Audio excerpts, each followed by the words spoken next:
Menteri Keuangan Sri Mulyani menjabarkan defisit bulan Mei 2025 ini terjadi karena penerimaan dalam APBN yang baru mencapai 995,3 triliun rupiah atau setara 33,1% dari target APBN 2025. Adapun pendapatan negara dari penerimaan pajak tercatat sebesar 683,3 triliun dan bea cukai senilai 122,9 triliun rupiah.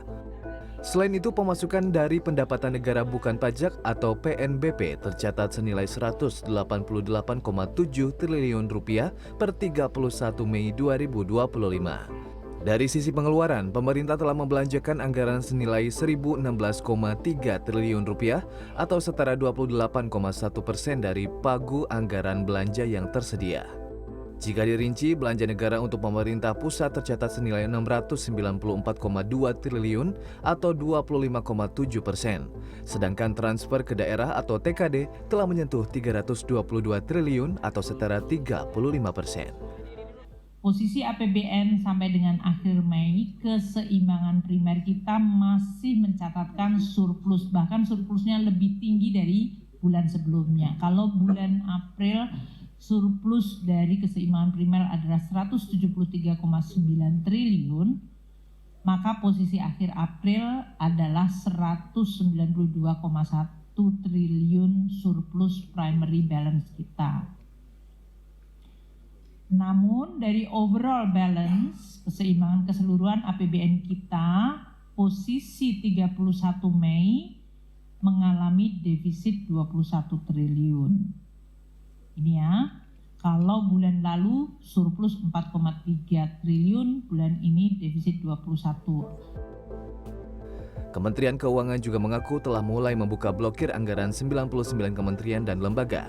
Hingga saat ini total 129 triliun rupiah anggaran yang telah dibuka. Direktur Jenderal Anggaran Kementerian Keuangan Luki Alfirman mengatakan, langkah pembukaan blokir tersebut dilakukan pemerintah setelah melakukan efisiensi anggaran besar-besaran. Hal itu mengacu pada instruksi Presiden nomor 1 tahun 2025 tentang efisiensi belanja dalam pelaksanaan anggaran pendapatan dan belanja negara dan anggaran pendapatan dan belanja daerah tahun anggaran 2025. Jadi kami memang sudah mulai membuka blokir-blokir tersebut.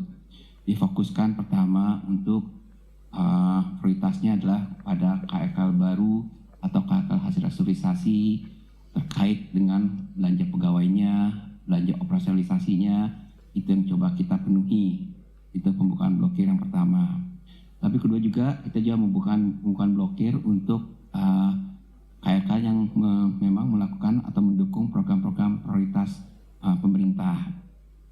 Contohnya untuk pendidikan, untuk pertanian, cetak sawah misalnya, untuk pendidikan dan infrastruktur.